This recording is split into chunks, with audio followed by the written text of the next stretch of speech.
जय श्री राधे कृष्ण। आप सभी का आपके अपने YouTube channel BK Mishra present में बहुत बहुत स्वागत है। आइए आज आप सब सुनेंगे श्रावण मास महात्म्य कथा में 22वें अध्याय की कथा। ईश्वर बोले कि हे मुनि श्रेष्ठ, श्रावण मास में कृष्ण पक्ष की चतुर्थी तिथि के दिन सभी वांछित फल प्रदान करने वाला संकट हरण नामक व्रत करना चाहिए। सनत कुमार बोले, किस विधि से यह व्रत किया जाता है? इस व्रत में क्या करना चाहिए? किस देवता का पूजन करना चाहिए और इसका उद्यापन कब करना चाहिए? उसके विषय में मुझे विस्तार पूर्वक बतलाइए। ईश्वर बोले, चतुर्थी तिथि के दिन प्रातः उठकर दंत धावन करके इस संकट हरण नामक शुभ व्रत को करने के लिए यह संकल्प ग्रहण करना चाहिए कि हे देवेश, आज मैं चंद्रमा के उदय होने तक निराहार रहूंगा और रात्रि में आपकी पूजा करके भोजन करूंगा। संकट से मेरा उद्धार कीजिए।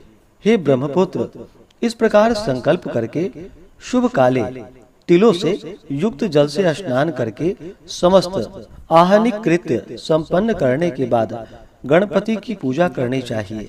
बुद्धिमान को चाहिए कि 3 मासे अथवा उसके आधे परिमाण अथवा 1 मासे स्वर्ण से अथवा अपनी शक्ति के अनुसार स्वर्ण की प्रतिमा बनवाए। स्वर्ण के अभाव में चांदी अथवा तांबे की ही प्रतिमा सुख पूर्वक बनाए।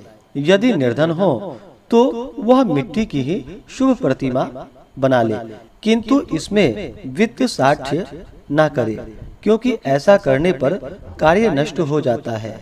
रम्य अष्टदल कमल पर जल से पूर्ण तथा वस्त्र युक्त कलश स्थापित करे और उसके ऊपर पूर्ण पात्र रखकर उसमें वैदिक तथा तांत्रिक मंत्रों द्वारा 16 उपचारों से देवता की पूजा करे।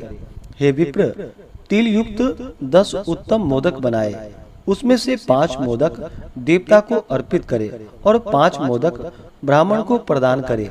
भक्ति भाव से उस विप्र की देवता की भांति पूजा करे और यथाशक्ति दक्षिणा देकर यह प्रार्थना करे कि हे विप्रवरी, आपको नमस्कार है। हे देव, मैं आपको फल तथा दक्षिणा से युक्त 5 मोदक प्रदान करता हूँ।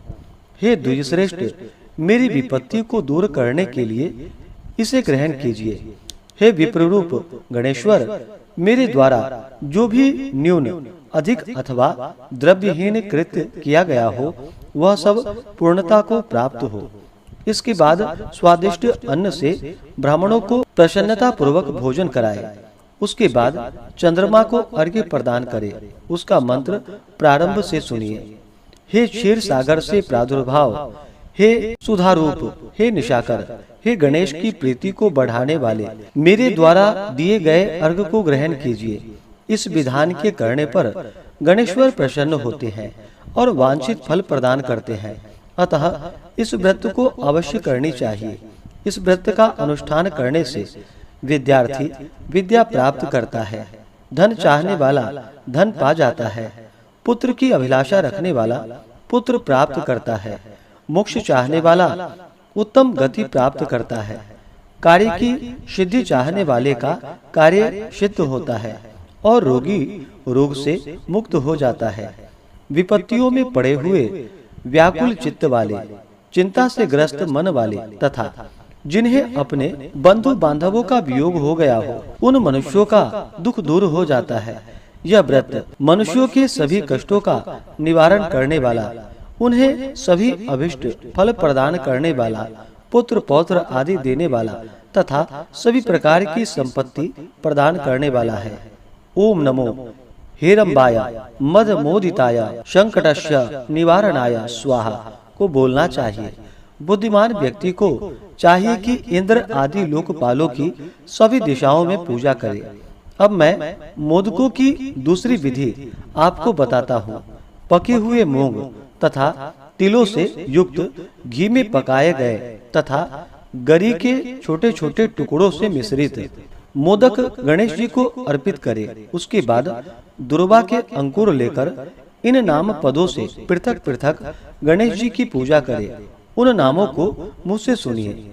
हे गणाधीप, हे उमापुत्र, हे अगनाशक, हे एकदंत, हे इव वक्त्र, हे मूषक वाहन, हे विनायक, हे ईशपुत्र, हे सर्व सिद्धि प्रदायक, हे विघ्नराज, हे स्कंद गुरव, हे सर्व संकष्ट नाशन, हे लंबोदर, हे गणाध्यक्ष, हे गौरिया गमल संभव, हे धूमकेतु, हे भालचंद्र, हे सिंदूरासुर मर्दन, हे विद्यानिधान, हे विकट, हे शूपकर्ण, आपको नमस्कार है। इस प्रकार इन 21 नामों से गणेश की पूजा करें। उसके बाद भक्ति से नर्म होकर प्रसन्न बुद्धि से गणेश देवता से इस प्रकार प्रार्थना करें कि हे विघ्नराज, आपको नमस्कार है। हे उमापुत्र, हे अघनाशन, जिस उद्देश्य से मैंने यथाशक्ति आज आपका पूजन किया है, उससे प्रसन्न होकर शीघ्र ही मेरे हृदय स्थित मनोरथों को पूर्ण कीजिए। हे प्रभु, मेरे समक्ष उपस्थित विविध प्रकार के समस्त विघ्नों का नाश कीजिए। मैं यहाँ सभी कार्य आपकी ही कृपा से करता हूँ। मेरे शत्रुओं की बुद्धि का नाश कीजिए तथा मित्रों की उन्नति कीजिए। इसके बाद 108 आहुति देकर होम करें। उसके बाद व्रत की संपूर्णता के लिए मोदकों का वायन प्रदान करें। उस समय यह कहे, गणेश जी की प्रसन्नता के लिए मैं 7 लड्डुओं तथा 7 मोदकों का वायन फल सहित ब्राह्मण को प्रदान करता हूँ। तदंतर हे सत्तम, पुण्यदायिनी कथा सुनकर इस मंत्र के द्वारा 5 बार प्रयत्न पूर्वक चंद्रमा को अर्घ्य प्रदान करे। क्षीरोदारण वसंभूता अत्रि गोत्र समुद्भवा गृहाना अर्घ्यम मया दत्तम रोहिण्या सहितः शशिन। क्षीर सागर से उत्पन्न तथा अत्रि गोत्र में उत्पन्न हे चंद्र, रोहिणी सहित आप मेरे द्वारा प्रदत्त अर्घ्य को स्वीकार कीजिए। उसके बाद अपने अपराध के लिए देवता से क्षमा प्रार्थना करें और अपने सामर्थ्य के अनुसार ब्राह्मणों को भोजन करवाएं तथा ब्राह्मणों को जो अर्पित किया हो उसके अवशिष्ट भोजन को स्वयं ग्रहण करे। मौन होकर 7 ग्रास ग्रहण करे और अशक्त हो तो इच्छा अनुसार भोजन करे। इसी प्रकार 3 मास अथवा 4 मास तक विधान पूर्वक इस व्रत को करे। उसके बाद बुद्धिमान को चाहिए कि 5वें महीने में उद्यापन करे। उद्यापन के लिए बुद्धिमान को अपने सामर्थ्य के अनुसार स्वर्णमयी गणेश प्रतिमा बनानी चाहिए। उसके बाद उस भक्ति संपन्न मनुष्य को पूर्वोक्त विधान से चंदन, सुगंधित द्रव्य तथा अनेक प्रकार के सुंदर पुष्पों से पूजा करनी चाहिए और एकाग्र चित्त होकर नारिकेल फल से अर्घ्य प्रदान करना चाहिए। पायस से युक्त सूप में फल रखकर और उसे लाल वस्त्र से लपेटकर यह वायन भक्त ब्राह्मण को प्रदान करे। साथ ही स्वर्ण की गणपति की प्रतिमा भी दक्षिणा सहित उन्हें दे। व्रत की पूर्णता के लिए एक आढ़क तिल का दान करे। उसके बाद विघ्नेश प्रसन्न हो ऐसा कहकर देवता से क्षमा प्रार्थना करे। इस प्रकार उद्यापन करने से अश्वमेध यज्ञ का फल प्राप्त होता है और मनोवांछित सभी कार्य सिद्ध हो जाते हैं। हे सत्तम, पूर्व कल्प में स्कंद कुमार के चले जाने पर पार्वती जी ने मेरी आज्ञा से 4 महीने तक इस व्रत को किया था। तब 5वें महीने में पार्वती ने कार्तिकेय को प्राप्त किया था। समुद्र पान के समय अगस्त जी ने इस व्रत को किया था और 3 माह में विघ्नेश्वर की कृपा से उन्होंने सिद्धि प्राप्त कर ली। हे विपेंद्र, राजा नल के लिए दमयंती ने 6 महीने तक इस व्रत को किया था। तब नल को खोजती हुई दमयंती को वे मिल गए थे।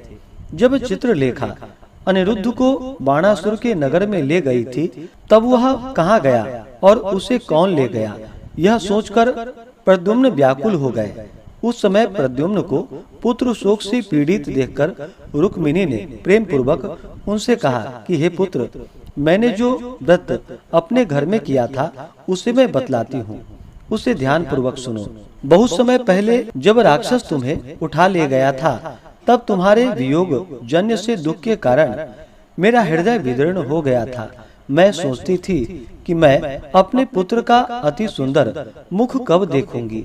उस समय अन्य स्त्रियों के पुत्रों को देखकर मेरा हृदय विदीर्ण हो जाता था, कि कहीं अवस्था साम्य से यह मेरा ही पुत्र तो नहीं। इसी चिंता में व्याकुल हुए मेरे अनेक वर्ष व्यतीत हो गए। तब दैव योग से लोमस मुनि के मेरे घर आने पर उन्होंने सभी चिंताओं को दूर करने वाला संकष्ट चतुर्थी का व्रत मुझे विधि पूर्वक बतलाया और मैंने 4 महीने तक इसे किया। उसी के प्रभाव से तुम सम्बरासुर को युद्ध में मारकर आ गए थे। अतः हे पुत्र, इस व्रत की विधि जानकर तुम भी इसे करो, उससे तुम्हें अपने पुत्र का पता चल जाएगा। हे विप्र, प्रद्युम्न ने यह व्रत करके गणेश जी को प्रसन्न किया। तब नारद जी से उन्होंने सुना कि अनिरुद्ध बाणासुर के नगर में है। इसके बाद बाणासुर के नगर में जाकर उससे अत्यंत भीषण युद्ध करके और संग्राम में शिव सहित बाणासुर को जीतकर पुत्र वधु सहित अनिरुद्ध को प्रद्युम्न घर लेकर आए थे। हे मुने, इसी प्रकार अन्य देवताओं तथा असुरों ने भी विघ्नेश की प्रसन्नता के लिए यह व्रत किया था। हे सनत कुमार, इस व्रत के समान सभी सिद्धियां देने वाला इस लोक में कोई भी व्रत, तप, दान और तीर्थ नहीं है। बहुत कहने से क्या लाभ, इसके तुल्य कार्य सिद्धि करने वाला दूसरा कुछ भी नहीं है। अभक्त, नास्तिक तथा शठ को इस व्रत का उपदेश नहीं करना चाहिए, अपितु पुत्र, शिष्य, श्रद्धालु तथा सज्जनों को इसका उपदेश देना चाहिए। हे विप्रर्षे, हे धर्मिष्ठ, हे विधि नंदन, तुम मेरे प्रिय हो तथा लोकोपकार के करने वाले हो। अतः मैंने तुम्हारे लिए यह उत्तम व्रत का तुम्हें उपदेश दिया है। इस प्रकार से श्री स्कंद पुराण के अंतर्गत ईश्वर सनत कुमार संवाद में श्रावण मास महात्म्य में चतुर्थी व्रत कथन नामक 22वां अध्याय पूर्ण हुआ। तो बोलिए प्रेम से भगवान भोलेनाथ की जय, माता पार्वती की जय, सर्व देवी देवता की जय। इसी प्रकार से अगर आप सब आगे के अध्यायों को सुनना चाहते हो, चैनल पे अगर आप पहली बार आए हैं तो चैनल को लाल बटन दबा करके सब्सक्राइब करें, साथ में बेल आइकन घंटी को दबाएं ताकि आने वाली वीडियो का नोटिफिकेशन आपको समय से मिलता रहे।